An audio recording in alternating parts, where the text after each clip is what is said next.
Père, du Fils et du Saint-Esprit. Amen. La paix de Jésus soit dans votre maison, sa paix et sa joie. Alléluia.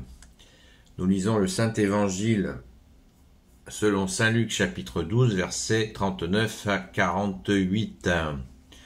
Alors, cette lecture, elle est à cheval. En fait, elle est une répétition de la veille. Ça va nous permettre d'approfondir.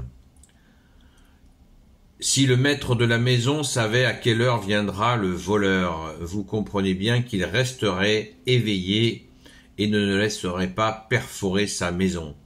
De même, soyez prêts, car le Fils de l'homme vient à l'heure où vous ne savez pas. Pierre lui dit, Seigneur, est-ce pour nous que tu dis cette parabole ou bien pour tous? Le Seigneur lui répondit, imaginez un intendant digne de confiance et capable. Son Seigneur lui a confié la responsabilité de ses serviteurs et c'est lui qui leur donne les rations de blé en temps voulu. Heureux ce serviteur que son Seigneur surprend tout occupé à son travail. Je vous l'affirme, il lui mettra entre les mains tout ce qui lui appartient. Mais le serviteur peut-être pensera, mon Seigneur va rentrer tard. Alors, il commence à frapper serviteurs et servantes. S'il mange, boit et s'enivre, son Seigneur arrivera au jour et à l'heure que ce serviteur ne pensait pas. Il lui enlèvera sa charge et l'enverra chez ceux dont on se méfie. Ce dernier connaissait la volonté de son Seigneur. Il n'a rien préparé. S'il n'a pas respecté ses ordres, il recevra le maximum de coups. Mais si c'est un autre qui a fait, sans le savoir, de quoi se faire battre, il n'en recevra pas trop.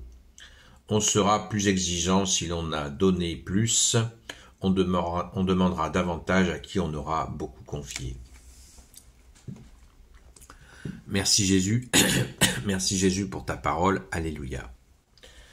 Eh bien, nous voyons dans cette répétition, il nous est répété la partie d'hier, Jésus est en train de donner cette image. Ça c'est très bien d'ailleurs, puisque beaucoup de gens, je le disais hier, je le répète, et je le répéterai encore tous les jours, à la grâce de Jésus, le retour glorieux de Jésus. Beaucoup insistent lourdement en disant Jésus va revenir, Jésus va revenir. Mais là, Jésus nous donne le contexte. Comment devons-nous, dans quelle situation, dans quelle position devons-nous avoir, je vais y arriver, en attendant ce retour glorieux de Jésus. Certainement pas en ne faisant rien, ou pire encore, de mauvaises choses. Veillez et priez, nous dit Jésus, en attendant ce retour. C'est tout l'arrière-plan de cette parabole de ce Seigneur, de cet intendant. L'image de l'intendant, eh bien, c'est Jésus. L'intendant que Jésus nous montre là à travers cette parabole, c'est Jésus lui-même qui veut nous voir en train de travailler. Et quand nous travaillons, eh bien, nous prions, on prie pour les situations difficiles, on prie pour les gens qui souffrent, sans arrêt, nous prions, enfin sans arrêt, très régulièrement. N'oublions pas les deux qualités que Jésus préfère chez nous, qui sont la constance et la fidélité et la constance. Donc Jésus veut nous voir travailler. Quand nous sommes dans ce travail, eh bien nous pouvons à certains moments nous laisser aller à baisser les bras. C'est exactement ce qu'il annonce quand il dit alors il commence à frapper serviteurs et servantes, s'il mange, boit et s'enivre. S'enivrer, vrai, ça c'est au verset 45, s'enivrer, on peut le prendre dans de nombreux sens, mais quand on a bu à l'excès, eh bien, en s'enivrant, on perd conscience de qui en premier? Eh bien, de la présence de notre bien-aimé Jésus qui vit avec nous. Donc, il ne nous est pas interdit de manger et de boire, ne croyons pas ça, mais certainement pas d'abuser. Par exemple, quand on a fait un repas complètement excessif, eh bien, on n'est pas bien, on n'est pas vigilant, et on peut très rapidement se faire manger par le malin à notre tour. Et si on s'enivre ou si on utilise des drogues, c'est encore pire.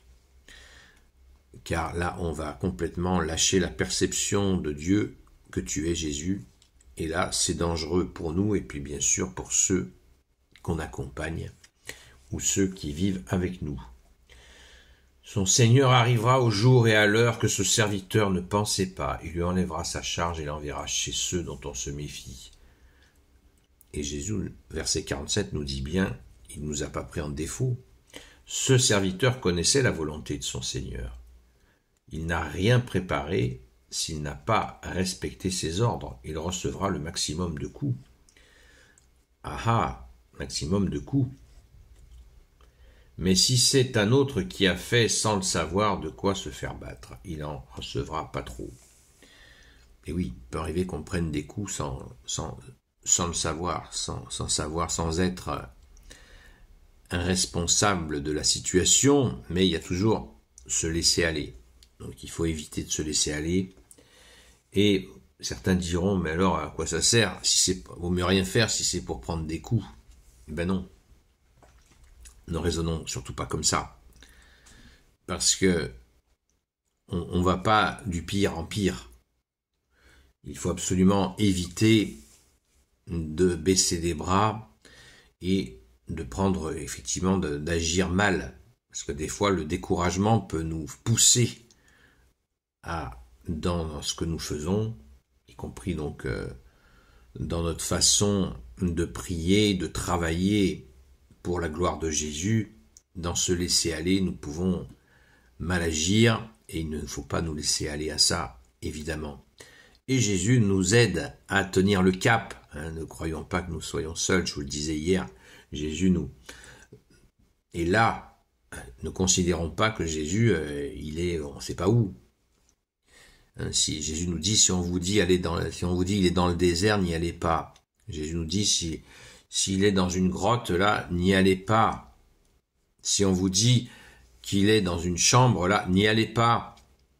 Jésus est dans notre cœur, il est auprès de nous, et il ne nous quitte pas, et il nous donne cette force dont nous avons besoin pour assurer notre travail de prière, aussi dans notre travail tout court, y compris professionnel. Nous pouvons être un exemple de foi, un exemple avec tous les principes que Jésus nous transmet. Merci Jésus.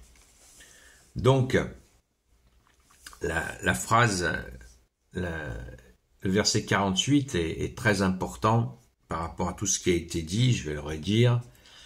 Mais si c'est un autre qui a fait sans le savoir de quoi se faire battre, il n'en recevra pas trop. Celui-là, on en a parlé. C'est la phrase suivante. On sera plus exigeant. Si l'on a donné plus, on demandera davantage à qui on aura beaucoup confié. On sera plus exigeant si l'on a donné plus, on demandera davantage à qui on aura beaucoup confié. Jésus, dans une autre séquence d'évangile, dit « Il sera beaucoup demandé à qui on aura beaucoup donné. » À qui on aura beaucoup donné, il sera beaucoup demandé.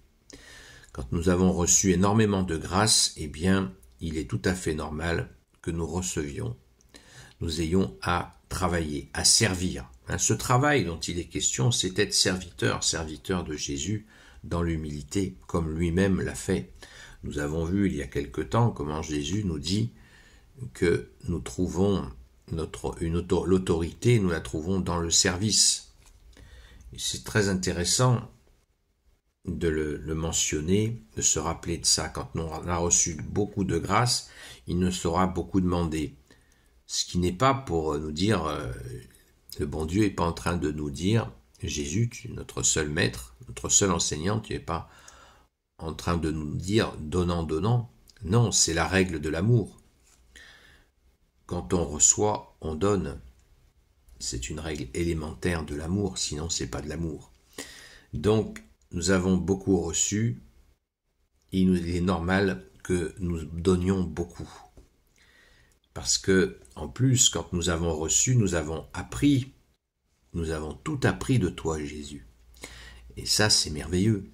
C'est merveilleux, nous allons pouvoir transmettre cet amour que tu nous as transmis, et c'est une grande joie, c'est une immense joie, donc ne soyons pas inquiets de cela. Et on voit à travers tout ce qui nous est dit ce matin, que Jésus nous donne, nous dit, l'actualité est assez intéressante d'ailleurs, parce que nous voyons bien cette notion de service en attendant ce retour glorieux. Donc, essayons de bien méditer humilité et service. C'est ce tandem humilité et service, afin de ne pas prendre la grosse tête et rester serviteur. Serviteur de Jésus, ouvrier, moi j'aime bien dire ouvrier de Jésus. Un ouvrier, c'est un serviteur. Et rappelons-nous de cette phrase que Jésus a dit quand nous avons fait ce service, quand nous avons agi selon la volonté de Jésus et que l'on nous remercie, dites cette phrase. Je suis une simple main-d'œuvre, je n'ai fait que mon devoir. Vous voyez comme on trouve les réponses dans d'autres séquences d'évangile. Je répète, je suis une simple main-d'œuvre, je n'ai fait que mon devoir. Merci Jésus, alléluia, de nous donner cette force de te servir. Gloire éternelle soit au Père et au Fils et au Saint-Esprit, maintenant et toujours et pour l'éternité. Amen. Ô Jésus, toi qui peux tout et qui portes tout, toi le Sauveur, toi l'Emmanuel, je te confie toutes celles et ceux qui regarderont cette vidéo, ainsi que leurs proches, selon ta seule volonté, ô Jésus.